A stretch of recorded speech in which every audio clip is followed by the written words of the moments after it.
Steve, thank you for joining me. Where does today's recording find you? I guess today I would consider myself squarely in the world of being pretty fired up. A lot going on. Um, Plenty to dig into. I am based in St. Louis, but I am in the midst of a lot of seasonal planning stuff at work. And obviously there's a lot going on in the world that's turning my gears. So I'm excited to get into it. You and I met about 5 years ago, something like I think that. that's right. Yeah. We got coffee because I was new to the area and we had mutual connections and all that.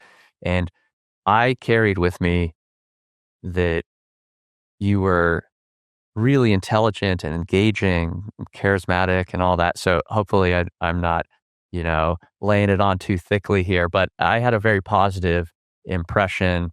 And then, we've stayed connected and I see things that you write periodically, whether it's a LinkedIn update or I don't know what's going on with some other things that you've worked on.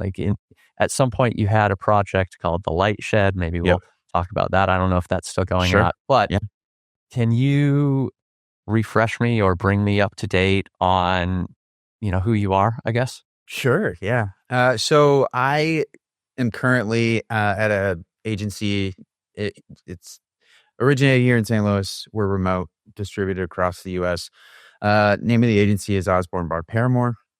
We have traditionally worked in the verticals of agriculture and tourism.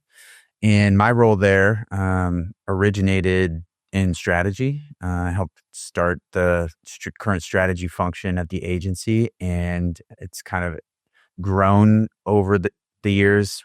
My role has kind of evolved into being in support of media and marketing technology as well. So that's kind of my day to day. And beyond that, I stay pretty busy raising 4 boys, ages 13, 10, 8, and 5. So my life is not boring. Having a marketing agency background myself, I'm really curious when you said that I think you originated the strategy function at your agency or something like that. What did that look like, or what does that mean to you? And I'll tell you why I'm asking is because there's so many things that are called strategy in my experience in the marketing space or marketing agency space. And I can certainly pass judgment on whether that's good or bad or whatever. But I'm really mostly curious about what strategy means in your history, I suppose. I would say a lot of my time and thought has been spent on that question over the years.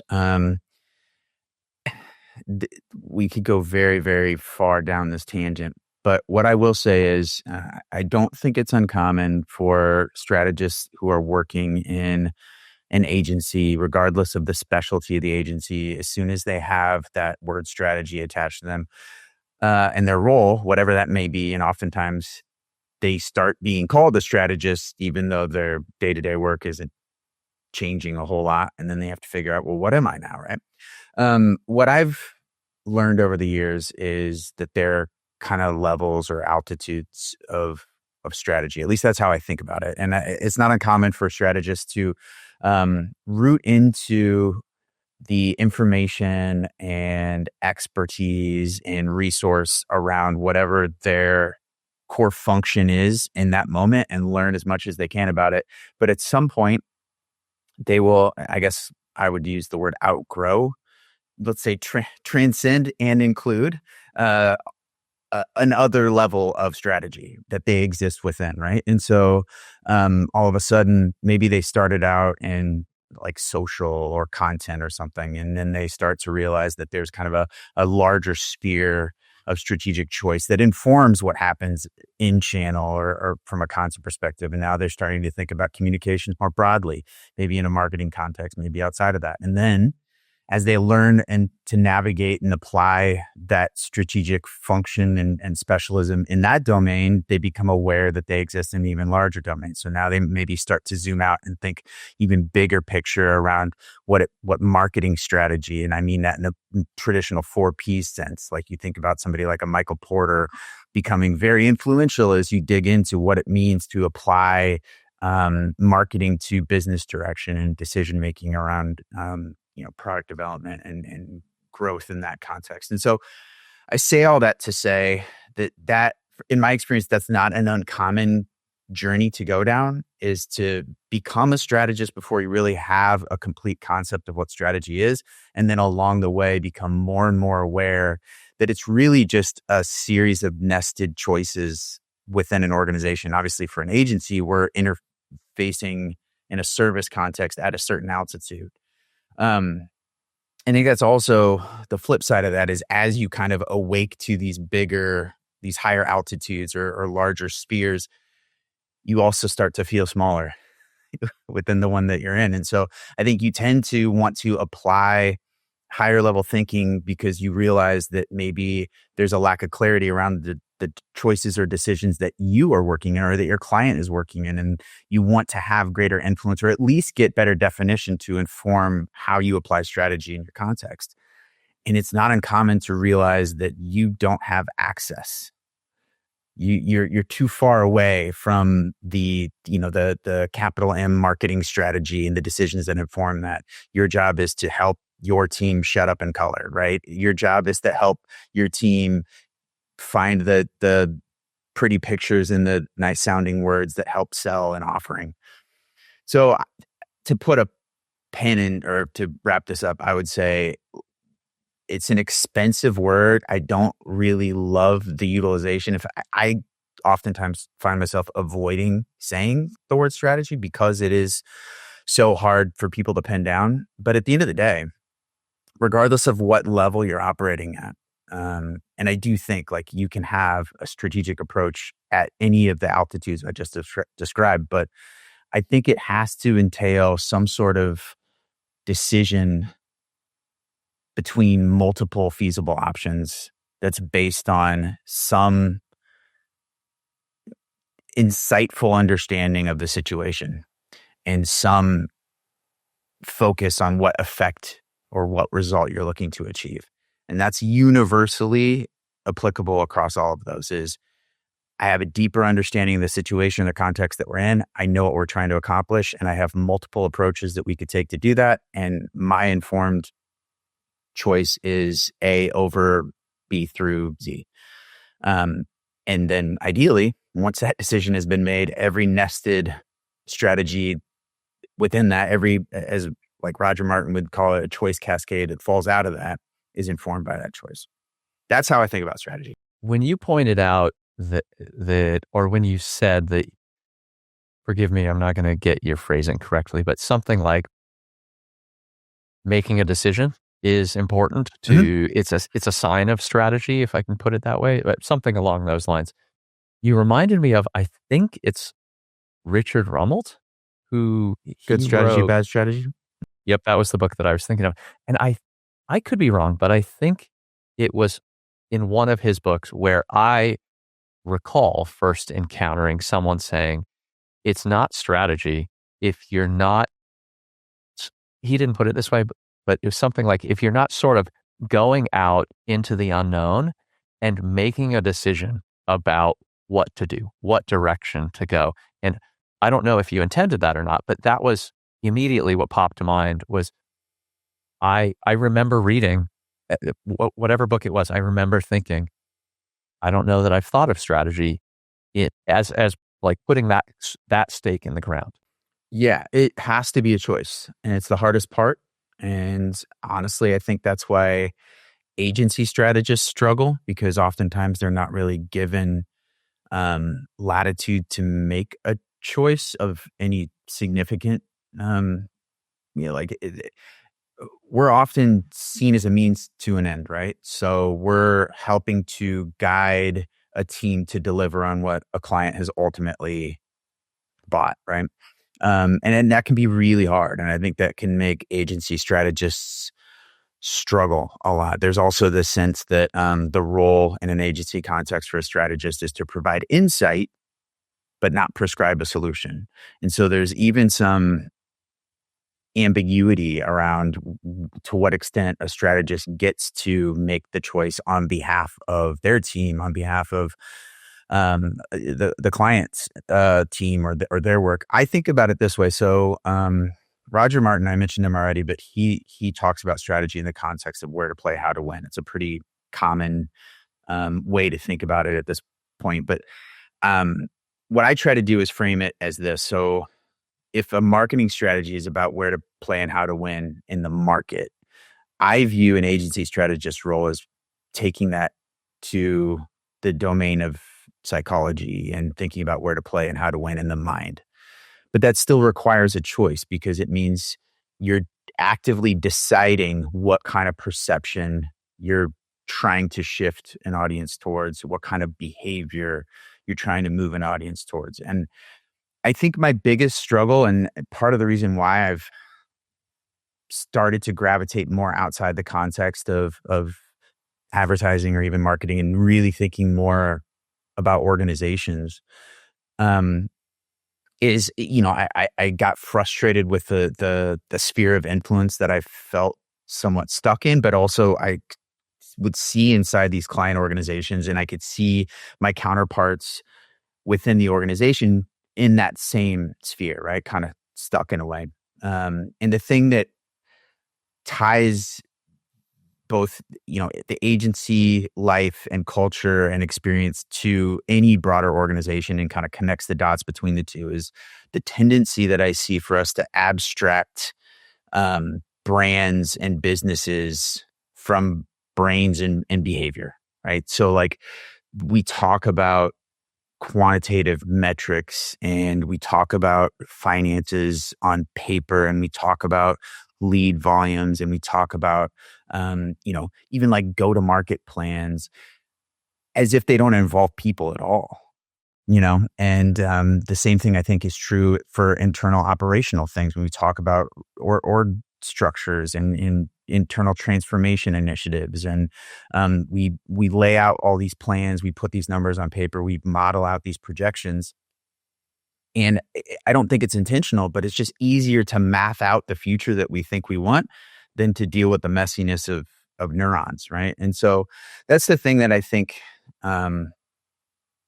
is most kind of captivating for me right now is trying to think about these complex systems, whether it's a market or within an organization, in the context of people who are probably going to do what they are going to do. And we have very little latitude to influence any sort of change there, but we have to be thinking about what's happening in their brain.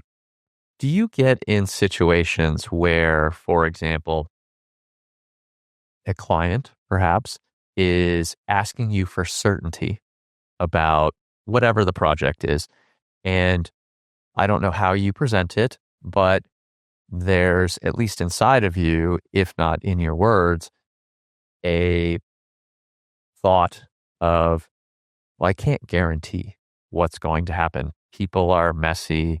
The world is complex.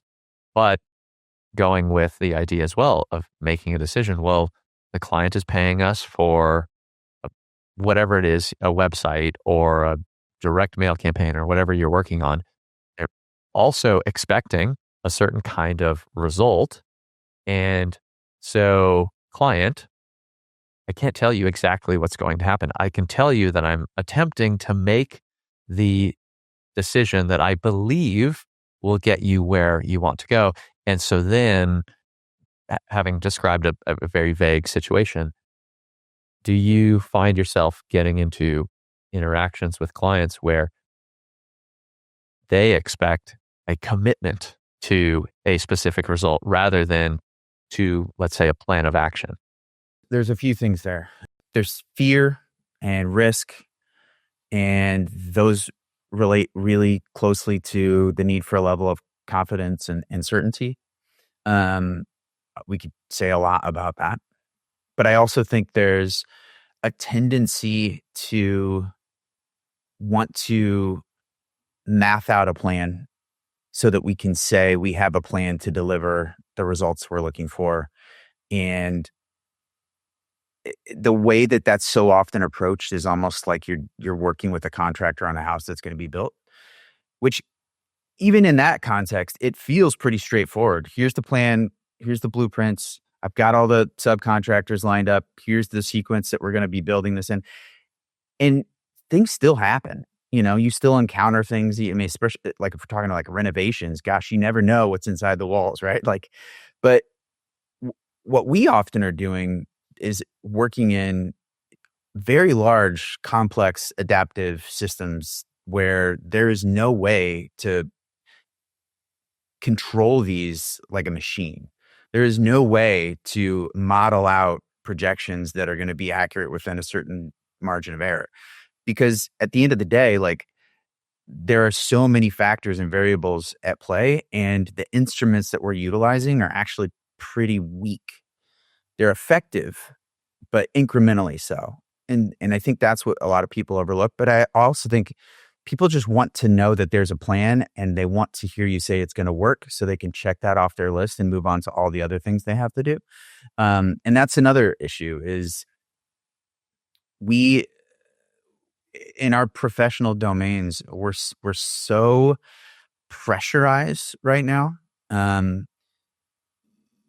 we think about fear of failure, when we think about avoidance of risk and risk mitigation, I would love to talk more about placing bets, but even the language around that carries with it this sense of gambling and risk that people really have a hard time with. I mean, I've been in conversations where people have said they don't like to call things problems, and like what kind of culture and climate does that create if every answer has to be positive? I mean, like you're talking about toxic positivity in the workplace. I mean, I've seen the reports where somebody has said, I need all these arrows to be up and to the right and green, no red, no bad numbers. Like I've had people tell me I want this to be an aggregate accumulation metric, so there's no downward trend line. It just always goes up because we're just totaling the volume. Like what does that do for anybody? So that's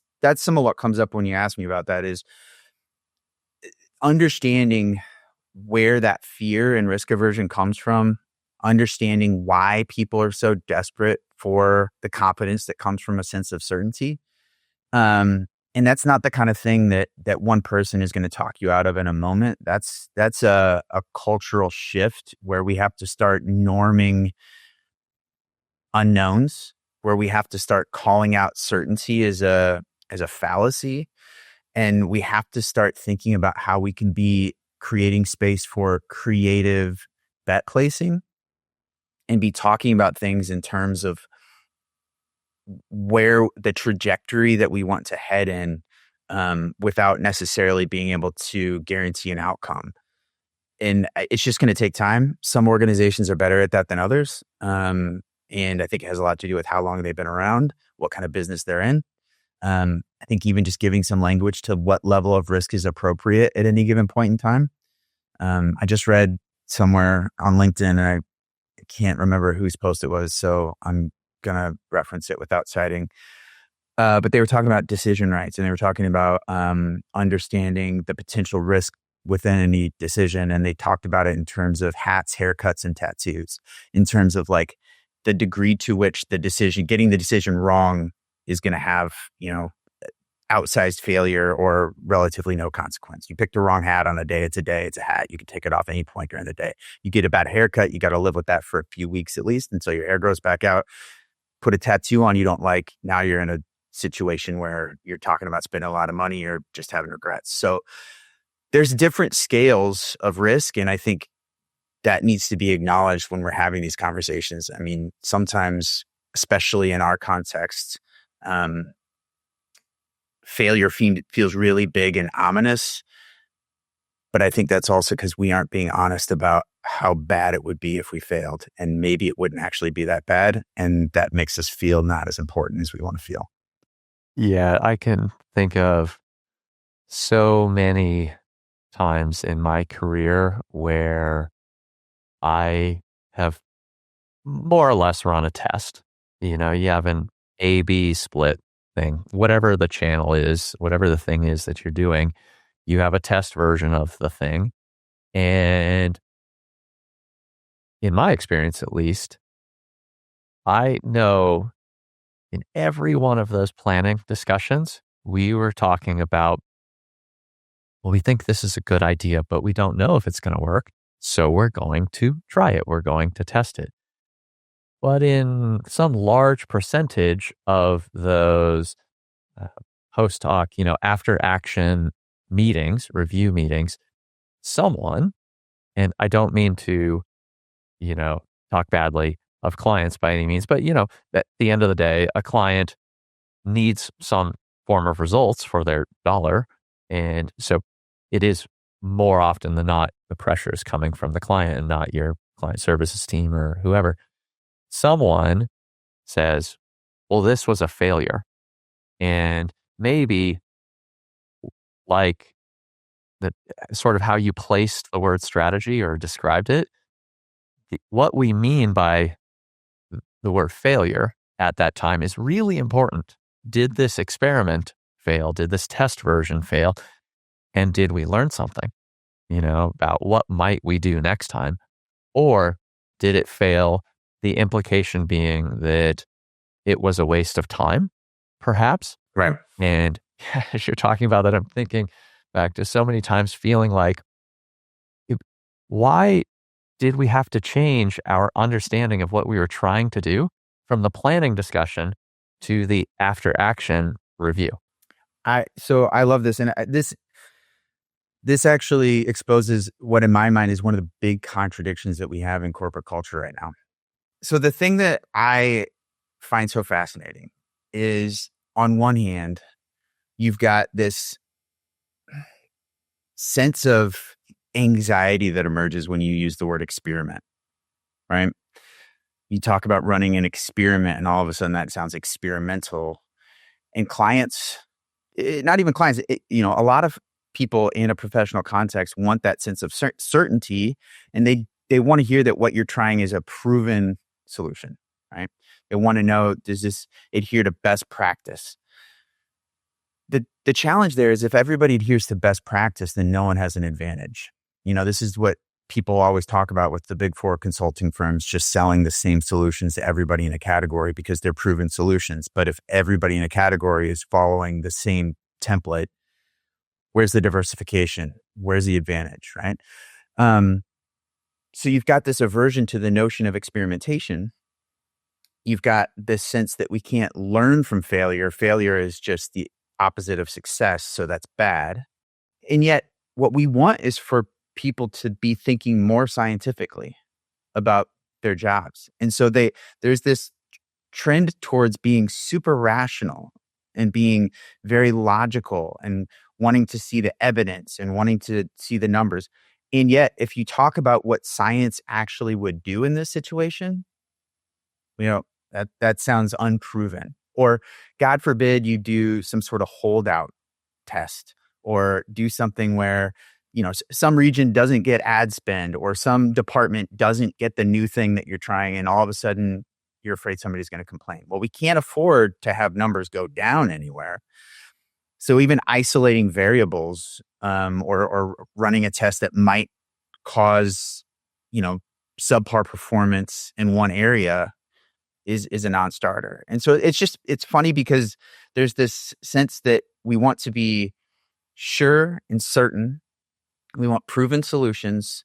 We want to see hard evidence, and yet we don't want to run experiments.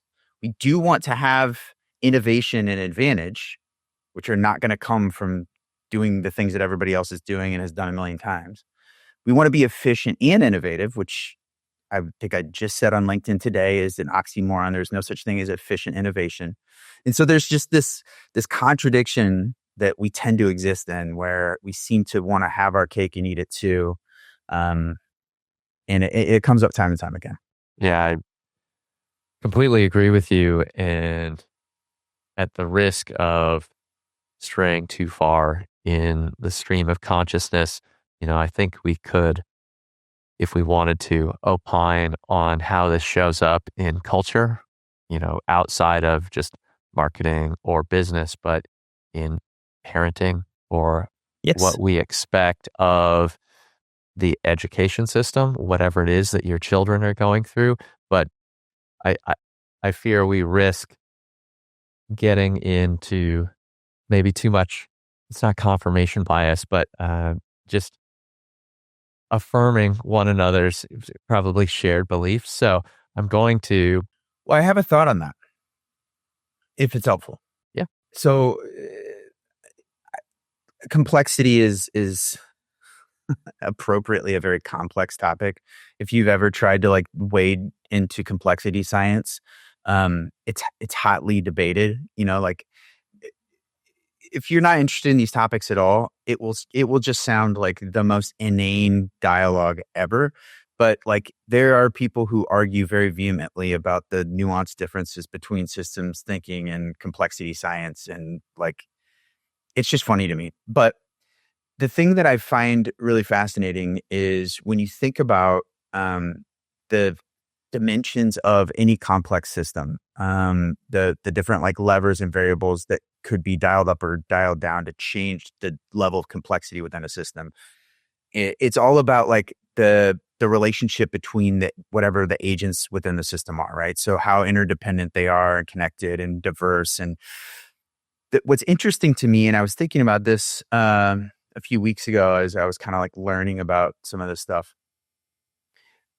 There's this assumption that when you dial all these up, when you dial up interdependence and the number of connections and the diversity within a system, the adaptability of the agents within the system, you think the level of complexity is just going to go up and up and up and up. But that's not what happens. Eventually, it reaches equilibrium and you kind of reach a more homogeneous dynamic. And the reason why I'm bringing this up is the thought that came to me was that each of us as individuals play different roles in different contexts in our lives, right? So I am an employee of an organization. I'm a supervisor. I'm a coworker. Outside of a professional context, I'm a dad. I'm a son. I'm a brother. I'm a husband. Socially, I live in a neighborhood. I have neighbors. I go to a church. I'm in a church community. There's just, there's a variety of different contexts where I have a role to play. And each one of those contexts is in and of itself a complex system, right?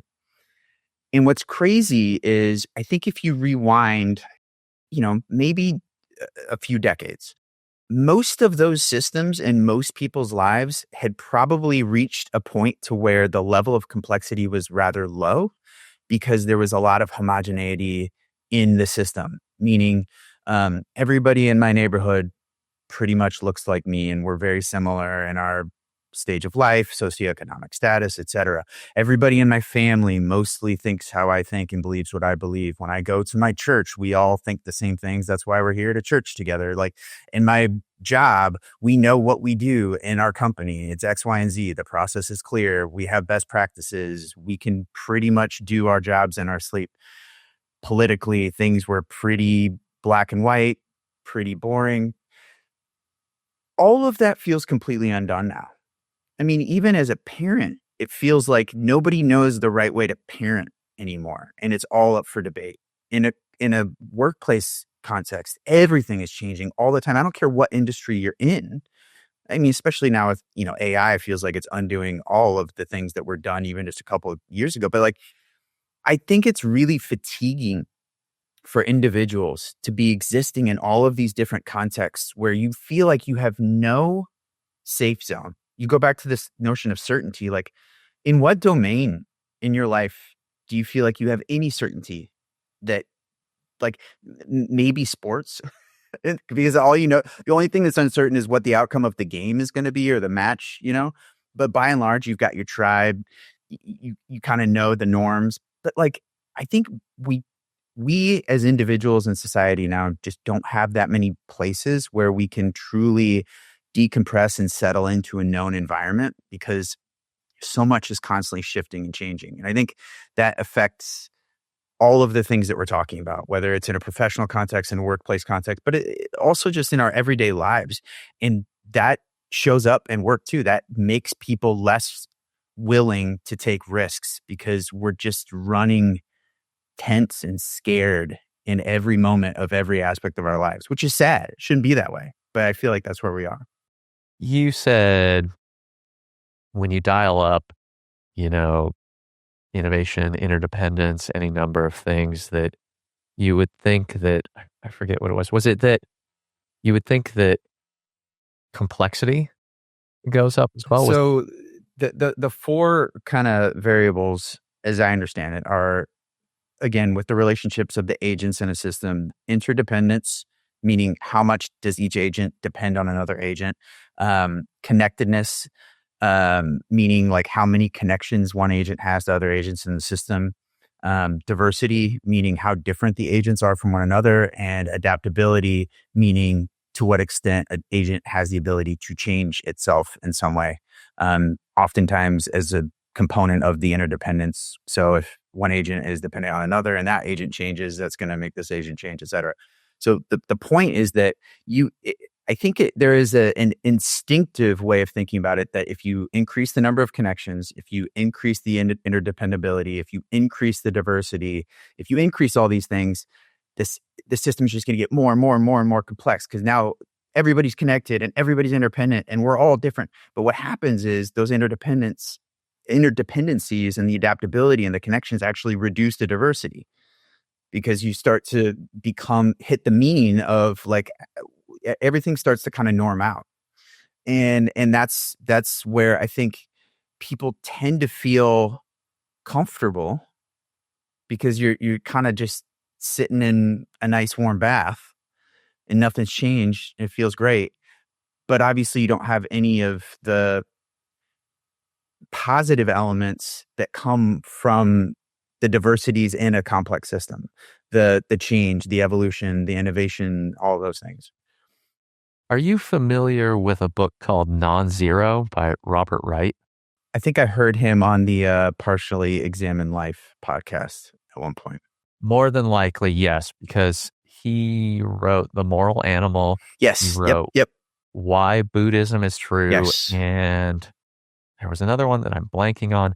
There are people who are very critical of his work. So I'm not saying by any means that everything that he has thought is correct, but you're reminding me of, in Non-Zero, the basis of the argument is that human activity is additive, more or less, to whatever the scenario is. As two people interact, they create something that is greater than what the individuals had alone. And he talks about, when you have a village that has some number of people, let's just say 100 people in it, and there's another village that is a day's walk away that has 100 people, and you never interacted. Well, once one person walks down a path for a day and gets to the other village, they get some information they didn't have before. And eventually that, when that information comes back, it adds to that village. And so now, I forget who says it, forgive me for now bringing in another idea, but in the development between gross domestic product and gross national product and all of that, Keynes, and I can't remember who else was involved in that stuff. One of the things that someone, I forget who it was, brought into the thinking was that, well, I think it was with gross national product, maybe, you're not factoring in the value of things like ideas. Right. When you have an idea about how to build some sort of structure, that has some value. But the thing is that when you build a second building, it uses an existing idea to produce a new amount of value above and beyond the individual components. And so, right, nobody starts from scratch. Robert Wright talks through, okay, you go from the village to eventually a world society or culture, which he doesn't, as I recall, go so far as to say, we have one world culture, but I'm just going to way oversimplify here and say, okay, well, we're all on Facebook or X, or we're all watching the same Netflix shows or whatever it is. There is no monoculture. Exactly. Yes. And so when you're interacting with people from a different culture, I'm just going to keep going with that word, even though you could say people who are different from you or whatever. Sure. When you're interacting with people from a different culture, initially there is much more uncertainty because these people look different from me or they sound different. Do I know what to expect? And then even if they're not dangerous, then let's go back 10,000 years or whatever. A stranger might very well have been dangerous, right? Not so much today in many parts of the world, at least. Even if they're not dangerous, there's just, I don't even know if we can speak the same language because I heard that they speak some other language. And do I even want to deal with that problem, that challenge today? Or do I just want to avoid that person? Well, because of some interconnectedness, because of, people moving around the globe or whatever else, we get exposed to, we have those interactions where for the first time I'm around someone who speaks Russian or whatever it happens to be, that eats food that's different from me. But in the next generation, that person's children and my children have become accustomed to the different food from our different cultures or the different languages or our accents, and they begin to share those things. Right. And it's interesting because I remember when I read this, I lived in Germany, and at the time that I lived in Germany, if you listen to the radio, there would be a German rock band or something, and then the very next song would be Eminem. And then the next song after that would be a techno song or whatever it was. Yep. And you had people who, there were 60-year-olds who probably wanted to listen to some German folk music or something, but they were listening to the same radio station that the kids were listening to. And at least as far as I could tell in their behavior, there was no I don't want to listen to this. That was the norm for them. Yep. And I remember thinking at the time that this must mean something, I guess, which is probably a very juvenile or immature thing to say. But I then started to, as I explored it, in my immature way, I started to talk to people about why it is that in a country like Germany, there were still different parts of the country where people had very strong and very different accents. Whereas in the United States, yes, there's a Southern sort of accent or whatever, or New Yorker sort of dialect. But for the most part, you can understand everyone. The differences in the way that people speak and in their food or the media that they watch there are almost no differences. And I thought that, well, part of it is that we have had national radio and then national TV. We've had this national media and eventually, with social media or whatever, a community of sorts for so much longer. So the next generation that comes up, it's no longer, oh, I'm watching TV from some other group. It's like, that's their station, not my station. Yeah. But rather, it's their kids and my kids grew up on the same diet. And whereas in Germany, this was a country that had national media so much later than the United States.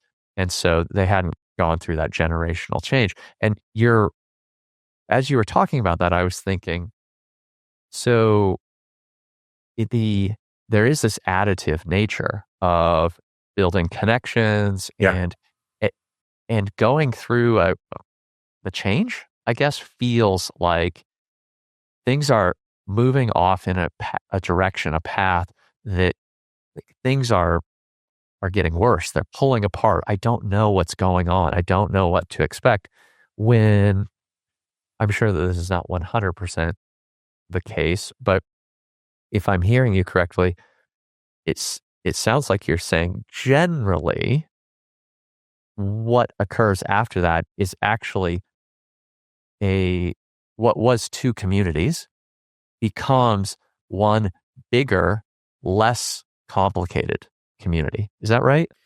It could. So, gosh, there's a few really good things to build off there. So let me go back to what you were talking about with Robert Wright and the villages, because what I find really fascinating about this, and I dug into this with a friend of mine in conversation a while ago, but there's this sort of oscillation that can happen at a social level, but it happens all the way down to a cellular level and even like evolutionarily, where you have competition between independent agents, whether it's like amino acids or like cells or people.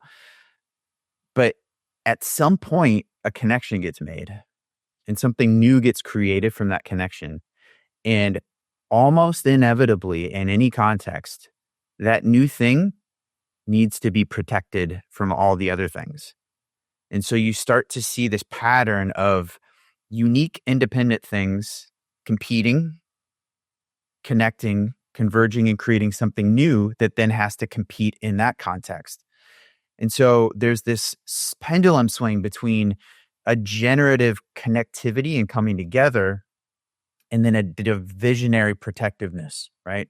Now that we have the new thing that we are a part of together, we have to be protected from everything else that threatens us, until almost inevitably we connect with them and create an even bigger thing that now has to be protected from all the other big things, right? And so on and so forth. And I think that we're in a moment right now where that protective instinct is very strong. I think what you're discussing with the fragmentation of culture is a rare instance of division in a millennia long pattern of convergence. Because what I think has happened is your example in Germany, where you have communities that are largely localized by geography, we're now relocalizing by affinity.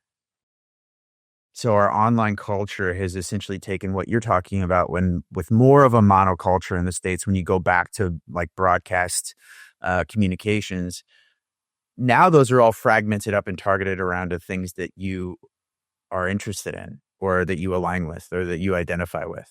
And so instead of having close-knit communities, I mean, we still obviously do have close-knit communities geographically. Like I already mentioned, the neighborhood that I live in, you go out to rural communities, and by and large, there's still a fabric there. But more and more, we're a part of a community online of people who are in some way, shape, or form similar to us, and are therefore exposed to I mean, you talk about bubbles all the time.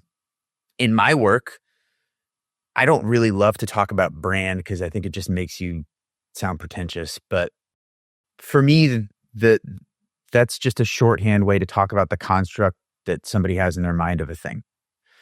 An offering that a business provides, the persona of a celebrity. I don't care what you want to call it, but it's basically like I have this mental model of, or construct of, how I perceive a thing. And for a long time, we had pretty consistent concepts of the macro brands and culture. And I think what's interesting now is, as brands tend to move towards this fragmented model of communication, we can experience them pretty differently. The thing that I have always been down on when it comes to digital media, for instance, is that it's not a shared experience. I have no context for how big or small a brand is, because I don't know if anybody else is seeing the ad that I'm seeing. I don't know if they're getting the email that I'm getting. So there's no fame building device there, because I'm not witnessing this communication in the presence of others, right? If I'm driving down the road and I see a billboard, I know everybody else is seeing that same billboard, right? It used to be, when you watched the Super Bowl and saw a spot, you could be pretty sure that everybody else in the country, if not the world, was seeing the same spot.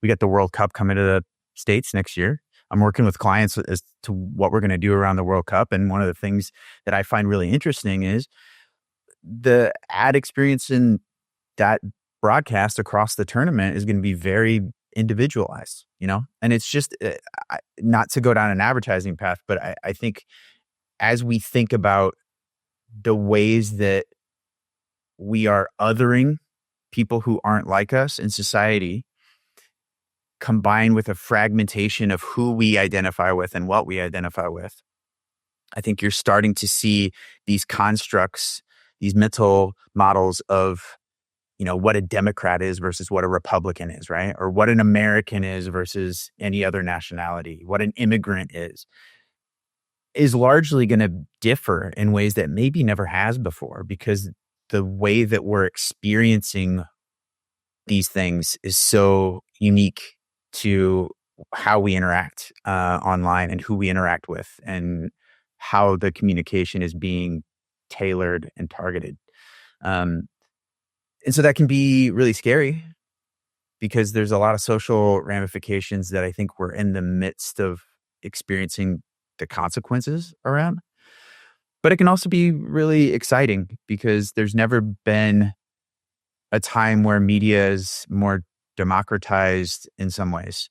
I think it's also very monopolized in some ways. But, here we are recording content that will be made available to the public in a way that you never used to be able to do, And so, as always the case, there's trade-offs. But I just find that sense of like, we're in a very divisionary moment right now, and we're in a very protectionist moment right now. And as I tend to think about these things in cycles, I'm hopeful that we get back to the connectivity and the generative evolutionary part of it before we kill ourselves. Earlier, I think, used the phrase transcend and include.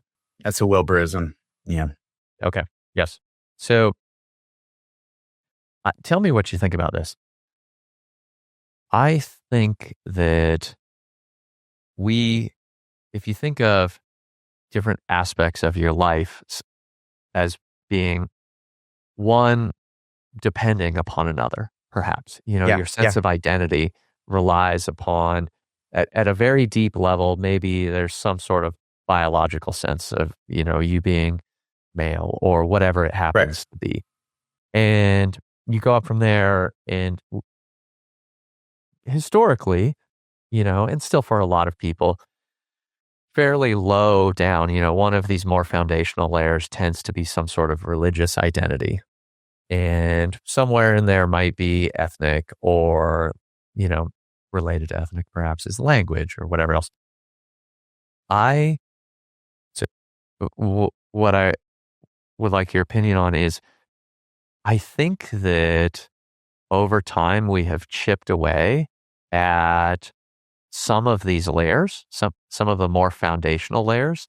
And so are you familiar with the idea of pace layers? Yeah. Mm-hmm. Okay. So let's use that as your just very basic structure. So if a very foundational layer in your life, your sense of identity or whatever, is religion, and then we raise you in such a way, or you change in such a way that you actually get away from any conscious belief that religion is important. Well, a layer that's going to sit higher than that is some type of politics, group identity or any number of other things. I'm just going to put it as, religion and then politics above that. Sure. If you believe that, no faith system of any kind, it could be, some secular beliefs. Sure. If you believe that those are not important, I think that you will begin to treat the layers that used to sit upon that as your religion, more or less. And I believe that this is why we have greater division, but also division around and identification with political beliefs. It's like me being a Democrat or Republican or whatever it is today just as important to my sense of identity as being a Catholic or Jew or whatever it was maybe 50 or 70 years ago. And So as you're talking about greater division in certain areas, what I'm thinking is there is this way in which we are more divided, but there's another layer of life or I'm going to call it life, the world, in which we're all experiencing the same thing. We're all the same in going through this. And when we weren't all connected, when one village was not connected to another, a village could be going through this kind of division or change, but the next village over wasn't. Whereas now, in these two villages that I'm making up, everybody in the village is going through division. And that's some of what makes us the same. That is some of the homogeneity that I I think I was hearing from you. But then when you talk about division, I think I'm also thinking like the base layers aspect of it. We're chipping away, we're getting rid of one of these foundational layers.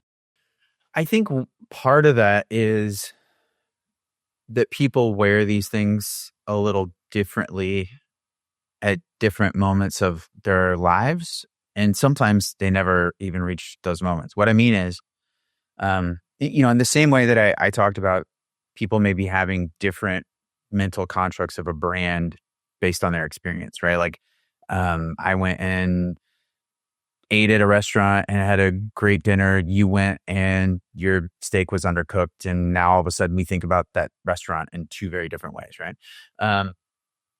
But going into that restaurant also said something about us, right?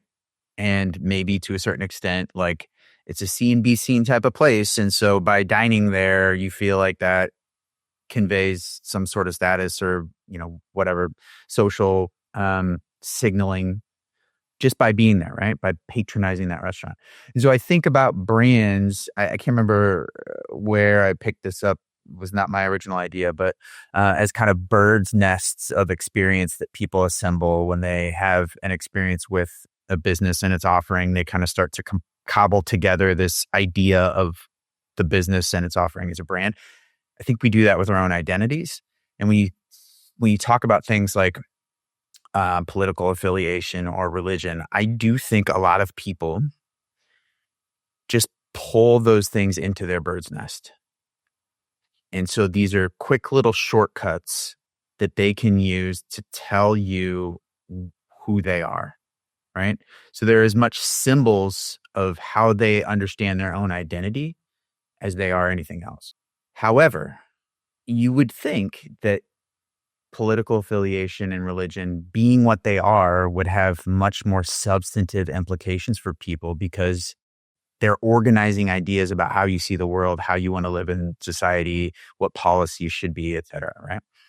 I just don't know how many people actively operate at that level where these are components of their operating system, where they are making decisions day in and day out, understanding the dynamics of their community, their world, through the lens and the context of what party they belong to or, what house of worship they go to if they go to one at all. And so I think what you're talking about is sometimes that pace layer gets knocked out when people are confronted with the bauble in their bird's nest actually needing to be a lens through which they see the world, and it starts to fall apart. And all of a sudden they don't have that anymore. They've got a missing piece in the operating system. And that's when they start to have some of those cascading faults. And I mean, you see this in religious contexts a lot. There for a while in kind of online Christianity, it was really popular for former evangelicals to go through what they termed deconstruction of their faith, which was essentially a process by which they would critically assess the foundational components of what they had always adhered to and start to realize that certain pieces of that just weren't working for them anymore.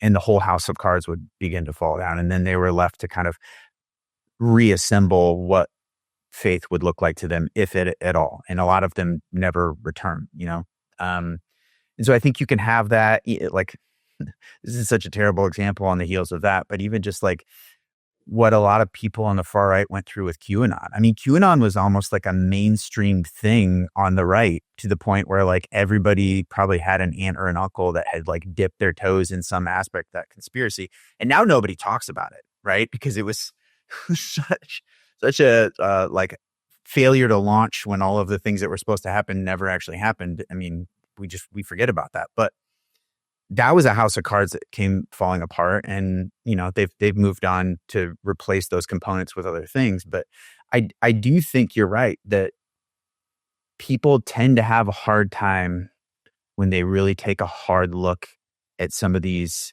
foundational components of their identity and the implications that they are meant to have for the decisions that they make in their lives. When you confront the reality of them, they become really inconvenient, and the contradiction can be hard. The dissonance can be hard. And organizations go through this too. I mean, we do this individually, we do this collectively, and this is like, these are the soul searching moments. These are the, dark nights of the soul. These are the things where you have big decisions to make. And I think a lot of people are going through that right now, which it can be a good thing. It's like, the one of my favorite things. It's such a cliche thing to talk about, but I still find it so fascinating when a caterpillar turns into a butterfly. In the middle of that transformation in a chrysalis, it's just goo, which I think is so, like, it completely just undoes itself and then redoes itself into something totally different, which is why it's such a compelling symbol of transformation. But nobody really talks about the, like, I'm in the goo moment right now, but you go through goo sometimes. As we were talking about earlier, people wanting certainty. You don't want what you think of as being an experiment, you think of as being bad, perhaps not you, Steve, but somebody else, right? The the account manager, the client, whatever, not to speak ill of any of our colleagues or clients or whatever, but this straw man that I'm setting up. What you think of as an experiment, you think of as being bad, and you want certainty. You don't want experiments. It strikes me that if we could go back to a time decades in the past, perhaps maybe a century in the past, when someone says, well, why, I'm not paying you to run an experiment. I'm paying you for results, right? Leads, revenue, whatever it is. Yeah.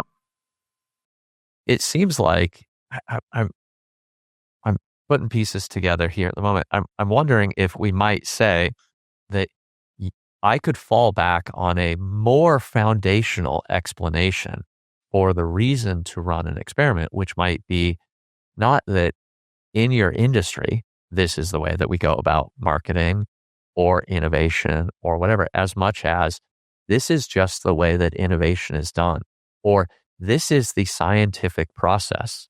This is, empiricism or whatever I want to characterize it as. And so,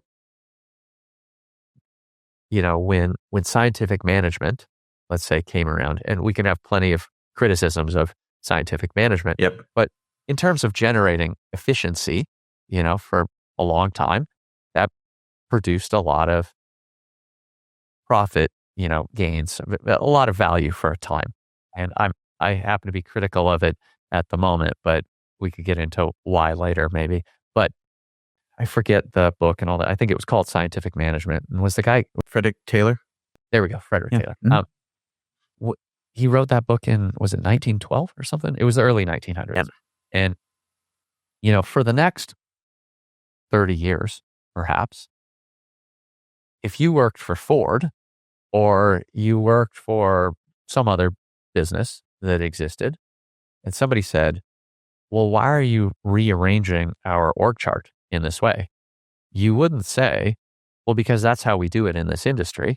You would say, because that's how you do management, or that's how you do org charts. And that is, at least in the way that I'm thinking about it, broader. I was saying more foundational just a minute ago. But 50 years later, when somebody says, why are you organizing the business in this way? You would say, because that's how we do it in automotive. Yeah. Or that's how we do it, not in automotive. That's how we do it in electric car companies. And the certainty that I think maybe I start to rely upon is anchored at a much higher level, a much higher pace layer, perhaps, and asking me to go down to a deeper level of this is just how scientific management is done. For example, this is just how management is done. Asks me to draw on a deeper understanding or a, maybe a broader understanding. I'm lacking for words at the moment that is simply perhaps too complex. It requires too much time and too much thinking. And if I was to go deeper, then maybe like you were describing in your own journey, where you're at in your career, it might open me up to too many questions about why do we do it like this? And how does what we do in our industry relate to other industries? And what does that say about us and so on? I don't know that I have a question here. It's just, No. It's I good. feel like it ties back to what we It were saying does. earlier. It makes me want to go to two different people, Chris Argyris and Hmm. Plato. So Yep. I'll do Plato first. I encounter this all the time. So you're familiar with shadows, cave, the whole notion that for the most part, we're not experiencing reality. We exist in this dynamic where we're only seeing shadows cast on the cave wall, right? I am always the guy trying to get people out of the cave. And what I've found really fascinating is the assumption is that people don't realize that the shadows aren't real, aren't reality, that they don't know that they're in a cave, that they don't know that the whole real world is outside. What I tend to experience is people saying, "Steve, we know the world's out there. We know these are just shadows on the wall, but we're tied up facing this direction. Can we just talk about these shadows? Like we've got to get the work done with the shadows, Steve. We aren't going outside the cave. Yeah, we know what's out there. We'd love to be out there, but we're not out there. We're here with the shadows." So I like that is a very common experience that I have. And that could be in any context. It's just like it is inconvenient for people to like be pulled away from the immediate context and their responsibilities. And any effort you try to contextualize it in a bigger zoom out, and then we can go to the marketing thing. We can go to the experiment thing. Think about what an advertising experiment is. You're actively trying to determine which of two or more ways of letting people know about the value being offered is most effective in them accessing that value. We're not talking about the value that's being offered. We're talking about letting people know about the value that's offered so that we can incrementally influence some percentage of them that wouldn't have otherwise accessed that value to do so, which is kind of nuts if you think about it. It's like just like an extension of the actual thing that business is about. But we treat it as if it's this weighty thing when you could probably make much more incrementally valuable changes just by focusing on how you are creating the valuable and making it available, the value making it available. And that's the thing that I find really frustrating sometimes is that marketers, and I feel I have so much empathy for my clients at times because they are charged with marketing a product that has not really been oriented to the market, or at least not reoriented in any recent time frame, right? Like, why do we make this thing that we're trying to sell? I don't know. We were already making it, and then we just made a different version for another segment of the market. So we need you to get out there and sell it. We need leads to the sales team so they can, and like, we're not actively talking about whether the market wanted this thing or if it could be improved to, solve a new problem. So that's the world outside the cave, and the A/B tests are the shadows on the wall. And people are just like, "Oh, we just got to deal with these shadows." So that's what's frustrating, and it goes back to what I was saying at the very beginning with like the altitudes, right? It's like desperately just trying to get to the bigger picture and say like, well, what if the product is poorly designed? What if it's too expensive? What if we're charging too much for the value it creates? What if there are additional value adds that we haven't explored? Those are the conversations. Because if you have those conversations, everything cascades really cleanly. Everybody starts to understand what it is we're trying to do, for who we're trying to do it, what the unique way that we're creating that value is, or like what's unique about the value. And then everything else starts to make sense. Like, oh, got it. So this segment of the market has this unique problem for which we've created a unique solution. And our job is just to make sure they know about it and that they're willing to pay for it and they can get their hands on it. And we're all aligned. And then there's not so much weight on these little things that are kind of divorced from the heart of the business. I go to Argyris because his whole concept of single loop and double loop gets to this, in my opinion, right? Because the notion is that, and this gets to the org chart thing too in scientific management, because we have been so conditioned to be managed. We have been so conditioned to be organized that we have been trained in single loops. And if you're not familiar with the concept, it's basically that like the things that are very linear, sequential, repeatable processes that can be optimized are essentially recipes or formulas that we follow.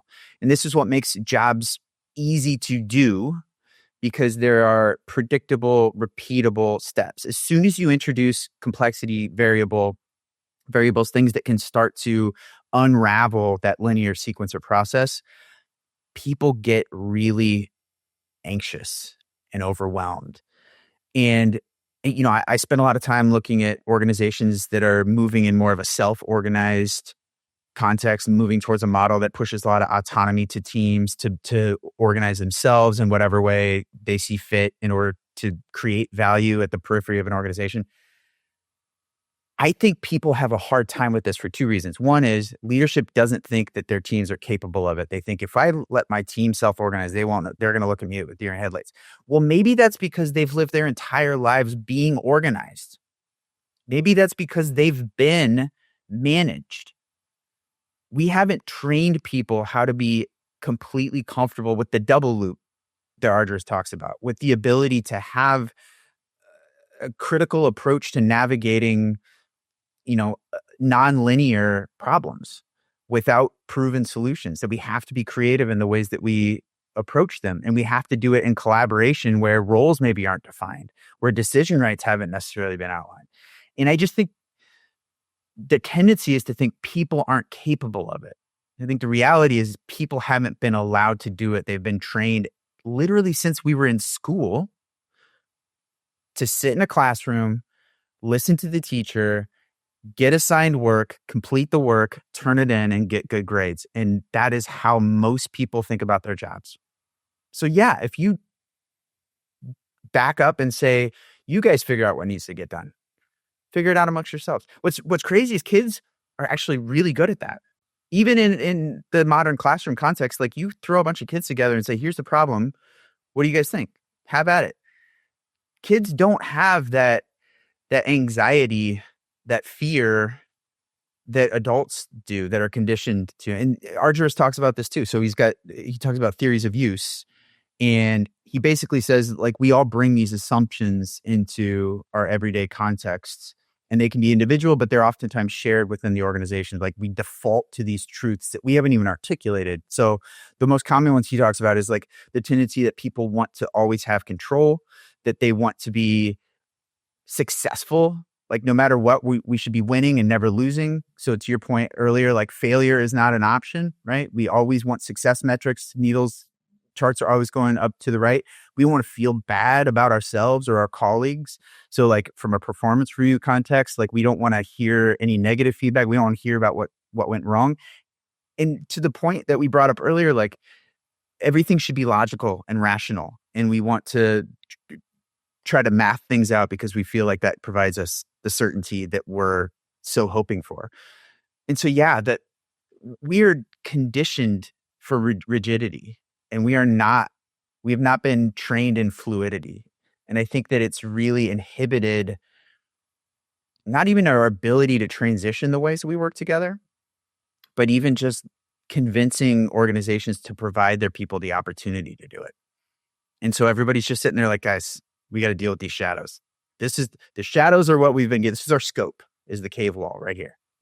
At the risk of seeming quite odd, I'm going to tie your LinkedIn profile to the band Kiss. Okay. And so you have this Buckminster Fuller quote on your profile, and I'm looking over here. It is to change something, build a new model that makes the existing model obsolete. And the band Kiss. Now, I forget where I encountered this, but I remember someone saying that as a thing, a practice, an art, whatever it is, becomes more developed and you've eked out as much profit or gains or whatever as you could do, obviously do, without a lot of thinking or a lot of work, a lot of creativity, the likelihood that someone begins to add things that are extraneous and are basically just decorations goes up. And I forget when I encountered this idea if the person was talking about the band Kiss, but I thought about the band Kiss because you have this makeup, which adds nothing to the music itself. Now, maybe it adds to the experience when you're watching them. Mm-hmm. Yeah. And you could think of any other musician. I think you could think of plenty other art forms, but think of whatever for you is you're looking at it and going, why are they doing all that stuff? It's not adding to their rock, their rap, their whatever it is. It's just, like it's an NFL player who is being loud and boisterous, or they're doing the celebration dance that actually adds nothing to the game. Now, maybe it adds to your entertainment experience, but it doesn't make them a better player. And this person was saying, you begin to do this because you don't know how to actually get better at your art. And you're trying to look like you're better or different. Just adding ornaments. Yes. And so you have this Buckminster Fuller quote, build a new model that makes the existing model obsolete. And I'm thinking about you saying, which I agree with you, that I think you're saying that more and more over time, more people are ingrained in or entrenched in being comfortable with, am I actually tied up in this cave or do I just choose to stay here? Am I actually limited by, some sort of understanding of what we're supposed to do with the client? Or can I ask questions? It doesn't matter whether I'm actually limited or not. I think I hear you saying more and more, we just say, let's just not try anything new. And so I think maybe what I'm adding here or what I'm asking you about is a lot of the things that we try that are new are just decorations and they're not actually adding to the performance or adding to the value. It's just like flashy things like look over here or trends. And at the end of the day, as entertaining as those things might be, maybe they're not actually building a new model that makes the old model obsolete. So I think you're right, but here's a couple things I'll throw out there. You familiar with the Maya principle? So it's the most advanced yet accessible or acceptable. But basically it's this notion that like in order to get people to adopt any new innovation, there's a threshold that you can't cross. Essentially, it can't be so weird as to be alien. There has to be a balance of familiarity and novelty. Right. I tend to think that true creativity is far more rare than what most people realize. I mean, a lot of times what is ultimately happening is some kind of remixing. Go back to Ecclesiastes, there's nothing new under the sun. But I do think there are novel combinations of things. I would actually say this. I think that creativity is not just about novelty, getting back to the notion of decorations. I think that it is novelty and expression. I think that's important. If you would have asked me this 10 years ago, I probably would have not said that, which is funny because I was doing probably more creative things earlier in my life than I am now. But I think expression is really important. I think one of the things that we overlook especially in our professional context, is spirit.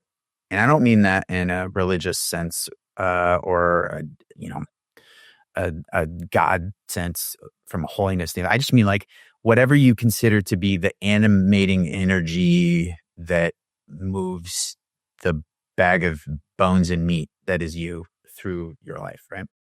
And I think you can have a novel combination of things, but if it's not expressing something, it's not really bringing forth something new. It's just like a Rubik's Cube where things have just been rearranged. And so, in a weird way, if you take Kiss, a band that I never got into, by the way, the thing that they had was an expression. So, even if the music itself wasn't especially remarkable, and I personally don't think it was, but you guys can at me for that later. I think what they brought was just another dimension of expression that created something new in the musical canon. Even if their music itself wasn't groundbreaking, their contribution to what a rock band was, what was something new and different. I mean, like the performative side of experiencing music, the kind of fame building elements of being dressed up with makeup. I mean, there's so many bands now that have that as a key component of how they express themselves in their music. So coming back to workplace culture, I think expression is really powerful. I think just to go really inside baseball from an agency strategy standpoint, I think the best strategists put a little bit of themselves in a brief. I'm always trying to push clients to be live up to what I see as the potential of their organization and the value they can create, largely in a way that my spirit can connect to, that I think is like additive in terms of value for the world. So that gets me into trouble because once again, I'm trying to get them out of the cave. Um, and the cave thing with Plato is so brilliant because and I don't even know if he meant to have this sort of like duality of meaning, but like the cave is safe, it's warm, it's safe. The danger is largely outside.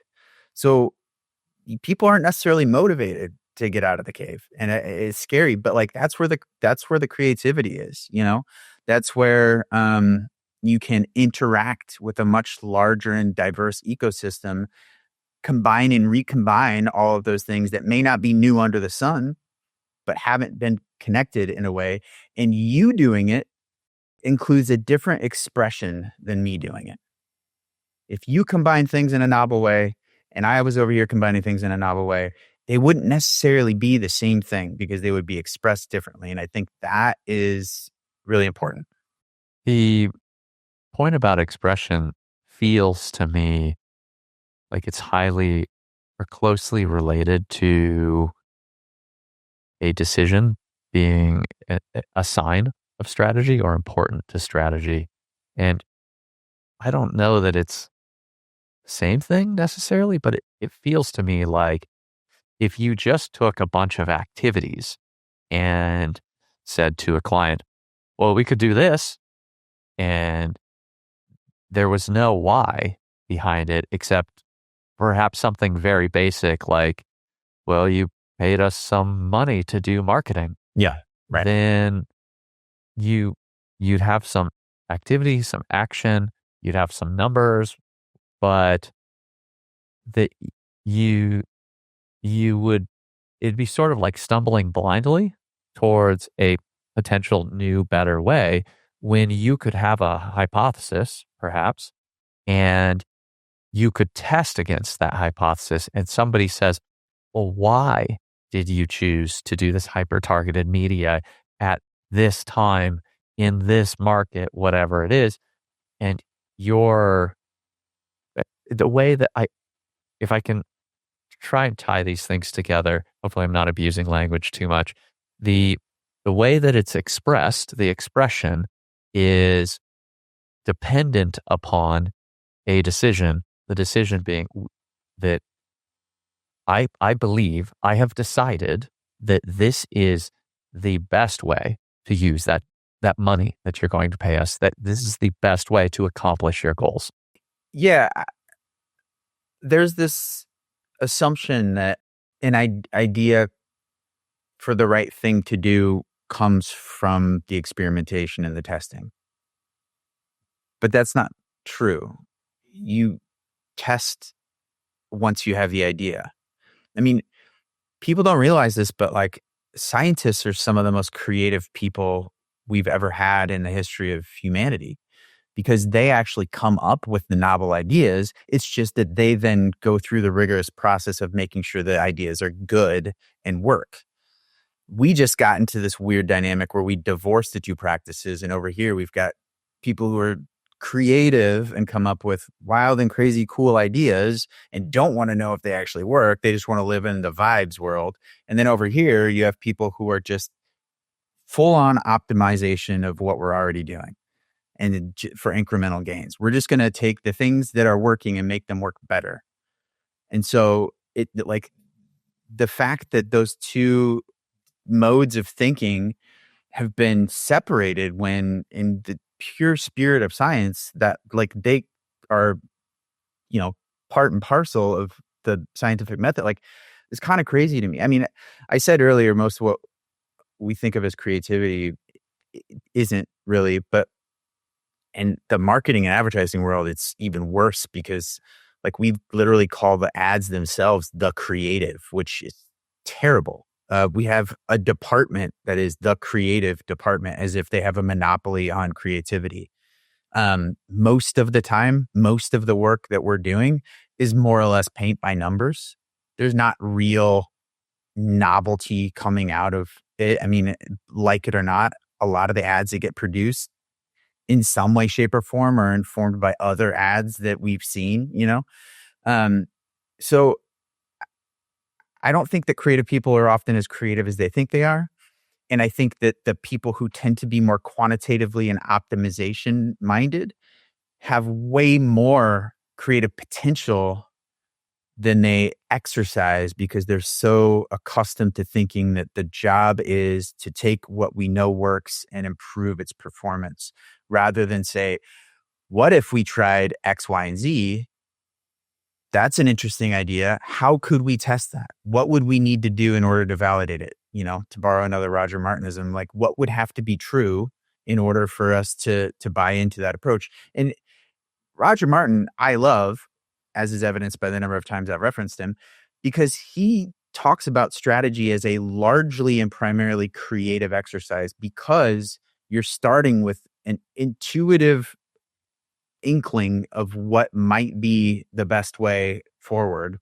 And then you go about the effort of trying to validate and get to a point of confidence. It doesn't start with what is the thing you would be most confident in doing, and then what's the absolute best we could do it. Because the gains between those two approaches are exponentially different.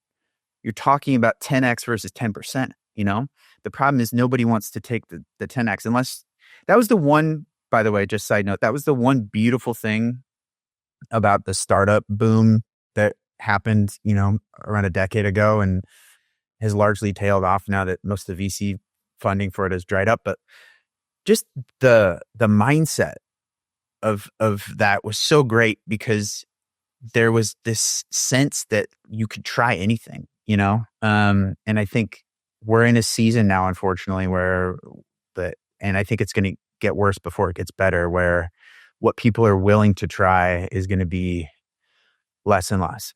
Did you come up with the term fear OS?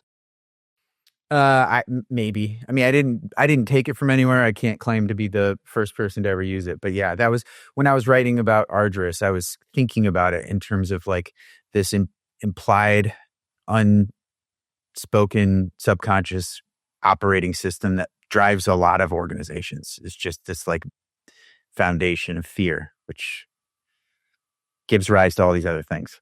And it was a while back, I think, that I recall you writing about this, but you spoke to it there a bit. And I think there's been a thread that someone could likely pull out of our conversation that makes this fairly obvious, but just to state it or maybe restate it, your idea is that there is a common set of behavior.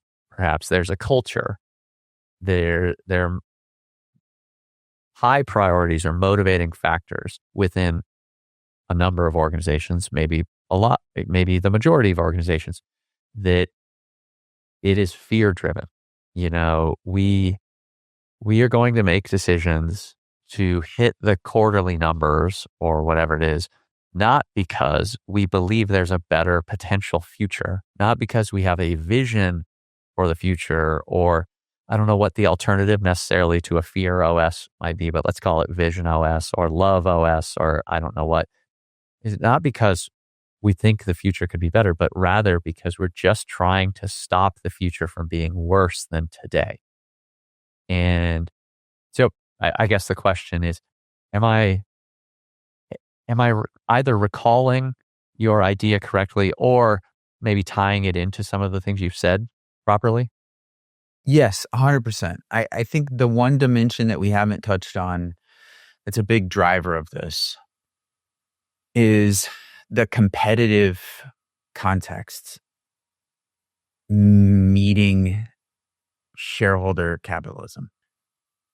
That generates the external pressures that both drive short-termism and just general impatience for results and needing evidence of results. And that just cascades down through organizations. So there's this permeating sense that whatever I do, I can't do something wrong. I mean, this goes all the way to the saying, like, nobody ever got fired for hiring insert IBM, insert McKinsey. But like, we go back to the notion of these best practices because it feels like the safe move, because that's the only thing you feel like you can afford to do is this safe move. And we've talked a lot about testing and experimentation. For a long time, there was this notion of failing fast in startup culture. Even within organizational design communities, you talk about safe to fail experiments. I think you can collectively get buy-in on those at times, but individually, I think it's really hard for individuals to feel like they can step outside of what is a pressurized culture and context. So it's safer to stick to the linear, sequential, this is how I do my job. These steps are proven. I know this recipe works. And not take risks individually, let alone collectively. Given where we're at we're recording this in early October 2025.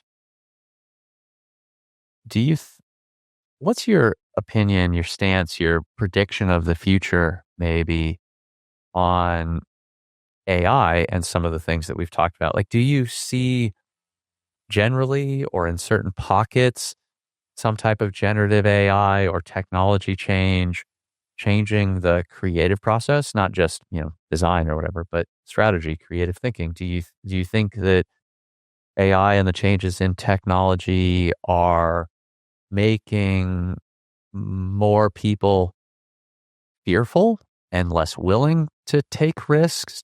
I guess I'm asking you to predict the future as much as I'm asking your opinion on today. Well, it ties into a lot of what we have already talked about. I think you can balance the potential for AI on a knife's edge, and the precarity of that is like really overwhelming, I think, for a lot of people. But the places that I see it coming into play, I think you're already seeing this tendency towards efficiency gains from the top down of organizations, where they are seeing it as a mechanism to maximize margin by reducing costs and increasing speed to market for whatever it is they're doing, with the actual operational components of that being largely unproven. I mean, I think that there are folks that are way into this way further than I have been. But I've seen a lot of implementations and applications of it that ultimately replace the bullshit jobs that people were doing with AI doing bullshit jobs. And one experience that I personally have had that I think a lot of people can probably relate to is, you ever have somebody on the team where you ask them to tackle a task or whatever, and what they bring back is so um, overwhelming that you don't even have time to review it or digest it because they just brought back all of the things they found or all the stuff that they made. And I think AI is going to start doing that on scale, especially as we get into some of the like multimodal agentic workflows. It's like, what happens when it's producing a lot of information that people don't have time to actually review anymore? There's this whole notion of work slop. Like, I think that's what happens when you give AI bullshit jobs and ask it to make the things that people were already making that didn't really matter, but make it faster and at scale. And all of a sudden it's just like, well, what good was this? Now we just have computers making all this crap that nobody is going to look at or use. So I think there's this false promise of operational efficiency by installing AI where people were without taking the opportunity to say, did we need all these people doing all these things? And I think that there's a little bit of that swapping happening. The other thing is just the mental atrophy side of it. You asked about the contribution to creativity. I think it can be a very powerful tool to both accelerate the genesis of ideas and help with both the divergence and convergence within, like thinking about it in terms of design thinking or, just general ideation. I mean, part of that process is coming up with all of the what ifs and then whittling it down to the what shoulds. And I think AI can be a really powerful tool to do that more quickly, do it with fewer people, sometimes do it by yourself. So it's a lot of it is similar to what we were saying earlier in terms of the democratization of media. It just becomes something that can democratize a lot of other elements of what we do professionally in a way that gives people more of a level playing ground because they have access to this very powerful engine, pattern recognition engine that can produce a lot of things that they wouldn't have otherwise been able to on their own or had access to. The challenge that I see in it is you don't know what you don't know. And if you lack the knowledge and expertise on a topic, but you have AI create something on that topic, how do you know if it's right? And I think we're going to see a lot of stuff out there in the world that isn't great. And I think that that's just going to be a difficult thing to navigate for organizations is how do we ensure that the use cases and application still have review and oversight from people who know what they're looking at and talking about. It seems to me like that last point is particularly important for existing organizations to prioritize, I guess, that, maybe you have a 200 person organization right now or whatever the number is, and you decide, hey, we're not going to grow, but we are, we're not going to grow the top line. We're going to cut the bottom line. So we're going to go down to 100 or 150 people. And maybe you can make that work with some new technology and whatever else.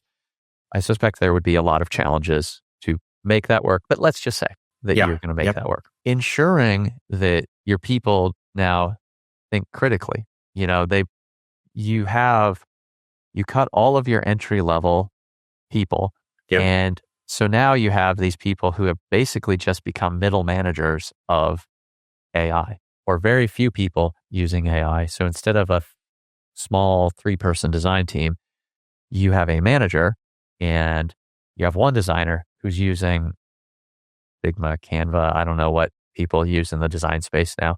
And they are in this, silly example that I'm setting up, reducing the volume of what was previously 3 junior designers. Okay. Well, that mid-level manager still needs to be able to think critically about the work and guide it in whatever way they need to guide it for their level. And it seems to me like as we go up through an org chart, and maybe it's not just an org chart, it's rounds of review, it's whatever things need to go through to get to the client, that the critical thinking, the things that humans actually should be able to do very easily, we just choose often not to do them. Yep. Those things are that, I'm sure you've heard this saying. It's, what is it? It's something like things that humans find very easy, AI finds very difficult, and things that AI finds very easy, humans find very difficult. Like, multiplying 6-digit numbers or something. Excel can do it like that, and a human will take a while.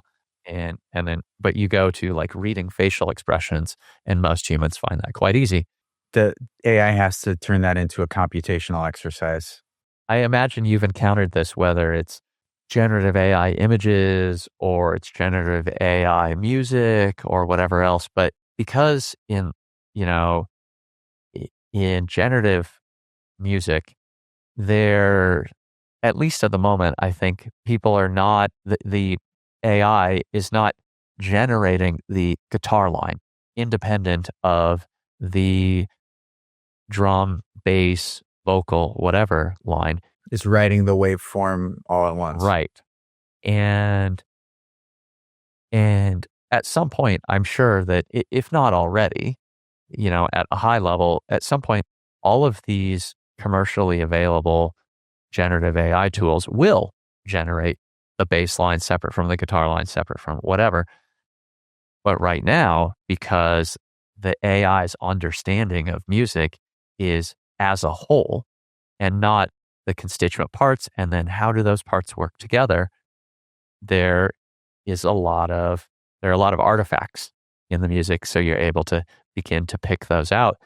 And might the audience, the broad audience, be fine with AI pop music or who knows what it is? Yes, they might, but the experts can pick it out. And if your marketing agency, and I'm not saying yours, Steve, but anyone is producing something that is good enough for the masses, and you're able to do it at a higher level of efficiency, I don't know what the terminology should be here, than you were able to do before, it may be just fine. But it seems like there should be a lot of opportunity right now for individuals, startups, for new endeavors to try something completely new. I guess I hadn't intended this, but to go back to the Buckminster Fuller quote, to, build a new model and make the old model obsolete. Of course, I suppose if we're thinking about startups and marketing agencies and all that, Steve, if you go out and start some new model, you'll probably get acquired by the old model anyway. It's true. But it seems like there's a lot of opportunity. There is. I mean, I go back to what we were talking about earlier when I was talking about the importance of expression and creativity. And I think that's the one thing that is missing in what AI can do. AI is still very flat technology, you know what I mean? And so I think that when you hear something is generated by AI, that the reason why a lot of people sense a lifelessness to it is because it is a truly synthetic creation. And I think on some level, we can sense a lack of expression. Like there is no spirit in that. Now, can it be pleasant enough to fulfill whatever need we have, whether it's background music or filler for, sure, I'm sure, but going back to what you were talking about in terms of how we tool teams in an AI context or how we organize teams, I think the challenge, and I was saying this earlier, when you think about evolving models, is determining where and how to insert AI into an existing organizational structure. And I would imagine that oftentimes that requires the close collaboration between an HR function and an IT function, as well as, depending on the nature of the organization, whatever the operations component is, to figure out how to weave that in. And there is a tendency, I think, to say, well, we take this person out and put this spot in, and we take this person out and put this spot in. And I think we're going to see that fail if we haven't already in some cases. The other way to think about it is like AI is like a mech suit that we're going to put our employees in, and we're going to make them like supercharged versions of themselves. And like, that's great. But when you live life in a mech suit, you become just like a shriveled up, atrophied version of yourself, because like the robot's doing all the heavy lifting. And then all of a sudden you climb out of that mech suit and you're this little weakling, And I do worry about that. I think there's been a lot of conversation about that online. People really starting to feel the effects of outsourcing the active cognitive work that they had been doing. And I think to your point earlier, there are things that people have to do in their job that they don't really love doing and don't care about doing. And that's the first thing they're going to use AI for. And I think that's where you're going to see a lot of stuff that should have gotten caught, not get caught, because nobody really cares. And so I think the mix of human apathy, the tendency towards atrophy, and just not knowing how to weave it into an organization is going to take those attempts to introduce new models and largely be a point of failure in implementation, not because people within an organization are opposed to utilizing AI, but I think, and this is my working theory, because organizations don't understand themselves well enough. And I don't think most people don't understand AI well enough either, probably. So you have a lot of users who don't really know what the technology is. I think about it in some ways like the advent of the light bulb, right? Like when artificial light was created, it quickly became a thing that everybody had in their homes. And I think the way that like you and I talk about AI, I imagine going back in the day and having the two of us sitting in a room with artificial light and talking about like, are people going to be going outside less during the day? Because now all of a sudden their rooms are lit at night. And how do we know that these electrified filaments aren't doing things to our eyes and brains? But like neither one of us could have made a light bulb, right? Like we couldn't even explain how it worked. Like, do you know what I mean? And so I think a lot of the discussion around AI, a lot of the utilization of AI is between and amongst people who don't really know. Like generally we have a concept, but we couldn't make it ourselves, right? And so that's always a challenge, because you've got a system, like an organization that thinks it knows how it works, but probably doesn't really. I mean, teams maybe know better than but largely like the people who are rolling these things out don't necessarily understand how the teams they're rolling it out to actually do the thing. And so they're prescribing how it's going to get used. And that always fails, even pre-AI. That's just a bad way to do transformation. But then you also have like the people don't really understand the thing that they're introducing either. And that I think is the hardest part of this. Is like, it's one thing when you were talking about digital transformation and rolling out like enterprise technology, and like largely people got what the software did and how it worked. And even those transformations hit some really bumpy spots. Well, now you're talking about rolling out technology that a lot of people who are doing it don't really understand super well. And I think it's just going to be really messy. I cannot believe some of the wholesale changes that organizations are making. And I think it's largely due to just this sense of FOMO and this tendency towards immediacy and impatience, and like the latest thing must be adopted as soon as possible, or the board or shareholders are going to be breathing on my neck like, what's your AI plan? And so you have a lot of leaders just forcing it down the throats of their organizations. And like just coming back to the themes we've been hitting on through this whole conversation, I'm sure there are a lot of people who are rolling out AI in their organization that are not in any way confident that they're doing it the right way, but they are feeling the pressure to do it some way. And so it's ironic, if you think about it, that we talk about these cultures where there's so much fear of failure, but also people are so often pressured into positions where they're not set up to succeed because they have to move fast and get results quickly. And so you're kind of damned if you do, damned if you don't, in a way, which is sad. It's hard. But the one takeaway in all of that I would want people to think more about is not the AI side of it. It's the how well the organizations actually understand themselves. Because I think the answer is not well. And I don't think that that's just limited to leaders. I think the average person does not really understand the physics of the organization they exist in. And I think that's a huge problem. That if there was one thing I was really passionate about, it would be trying to get more people to understand how the place that they work at works and what they can do to influence it in a way that can make it better, a healthier environment, ecosystem, et cetera. Because then introducing AI, I think, has a much greater chance of success. You put AI into a unhealthy system, it's not going to go very well. I think that there are plenty of times when it may not even be asking a question about how an organization works. It might be asking a question about some marketing, advertising, whatever strategy, saying, well, hey, what are we trying to accomplish here? And, or is this really what the audience cares about? Whatever the question is, there are times when it's sort of like a pullback question, and let's look at things at a little bit higher level. And someone, it's a different person every time. I'm not even going to take a guess as to in one circumstance or another what percentage of the population it is, but someone thinks, why are you asking about whether or not we understand the way that the organization works? It works. We don't need to ask that question.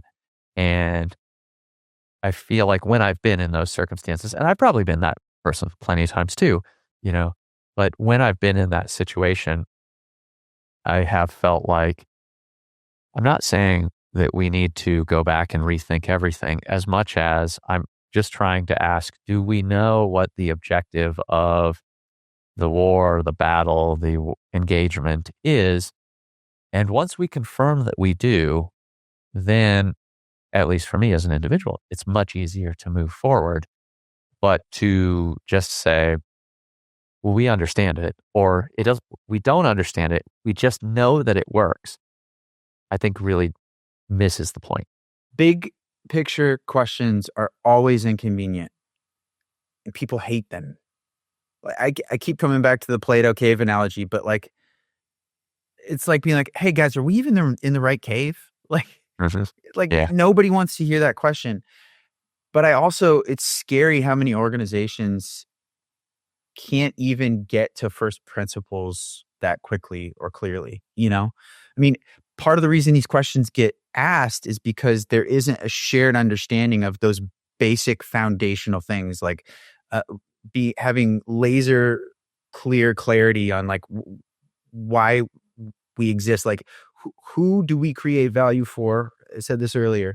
How do we deliver that value? How are we improving the way we get into these abstractions of the business so quickly? And we start talking about things in a context that's completely removed from the central purpose of the organization. And I think that's where you start having those questions come up, because all of a sudden you get all the way down a path, all the way into these little nooks and crannies of execution and implementation. And somebody is kind of like, wait, hang on, are we still attached to the main thing? What is the main thing again? And it's hard. It's a hard moment to be in. But I just connecting it to the conversation we were just having about AI. If you don't have broad understanding of the foundational principles that your organization operates on, it's going to be very hard to implement anything, let alone AI, with success, because everybody is going to be operating in an unknown context. You've lost all of the things that could be connective in the ways that they utilize it. And so all of a sudden you've got people making their own context. you know? Um, and I think that's where those questions arise. And that's why people tend to either have like can we just shut up and like keep our head down here? And, like, I don't want to, I don't know the answer to your question. And just the fact you're asking me the question, Eric, makes me kind of feel like I should know the answer. And that makes me a little bit insecure. And now everybody on the Zoom call is like, you can't tell, but they're sweating a little bit because you asked the question that none of us know the answer to, but it should be a question we all know the answer to. And now we're sweating, And so like, And I had certainty until you asked that question. right. And I want certainty. I thought I knew. Now I don't. And now that you asked, I realized I don't. I just assumed, but I don't know. I know. Yeah. And it happens more often than anybody would ever want to imagine at every level of the organization. Steve, I've kept you well over our time that we were booked for. And I feel like at least for me, if not for someone that listens to this, we might have to do a part 2. But sure, before we get to the to be continued, you said in response to one of the first questions that you're fired up. And so I wanted to ask about what that is. And maybe we'll talk in depth in a future conversation, but we can explore it to the extent that you would like to now. And then we'll get to where should people go? How should they connect with you? And that first question that I asked might even answer the final question, which is if you were going to leave me or a listener with something to think about or look into, what might that be? So I hit you with 3 questions there, I guess. I'll make them all connected for you. I suspect that a lot of people spend a lot of their life in contexts where they feel frustrated or disillusioned or disenfranchised. There was a lot, at least within the marketing world, there was a roiling debate about purpose for a long time, and especially in the context of whether or not a marketing campaign should be rooted in an organization's purpose. And I'll spare you all of the details of that discussion, but the short takeaway from my perspective is purpose should not be your marketing campaign. But I do think it's important for people within an organization to have a sense of clear focus that they can tap into and connect so that the macro value that an organization creates, they can see clearly the micro value that they contribute to that, and that it's something that they value themselves. And that's something that I've been wrestling with for a long time, is just continuing to ask myself, what is it that I value that I can also create value around that other people value, right? Aligning those 3 things in order to try and provide as much of that value to the world as I can. And so when I bridge the gap from thinking about marketing and thinking about organizations, that's where those things come together for me, is just thinking about this ecosystem that we spend most of our lives within, which is our professions, which is a marketplace that we transact within every day of our lives, and trying to make it less frustrating and trying to make the organizations that make up that ecosystem more healthy and trying to generate real value as individuals, as organizations. And this all sounds super abstract when you don't talk about specifics, but the point is we just spend so much of our lives falling short of potential and settling for less and feeling like we can't make change and not feeling like we're afforded the agency to do anything about any of that. So I come back to what I was saying earlier, which is I would love to and intend to try to help people better understand how they can navigate some of those contexts and understand the dynamics and the physics of the systems that they exist in, so that they have a clear way to make a difference, to impact it positively, to shift the pH levels of their organizations in a more positive direction. So that's what I'm focused on. That's what, if you find me and follow me on LinkedIn. You will probably hear more about that. Thank you. I appreciate that. Well, we have at this point, I think we're 18 minutes over a 2-hour recording window. So I appreciate you sticking with me, Steve. And it's nice to see you after so long. And if you don't have to commit yet, but if you will entertain it, hopefully I will have you back soon. I'd love it. It would be great. I appreciate it, Eric. This has been a really great conversation. Thank you. I agree.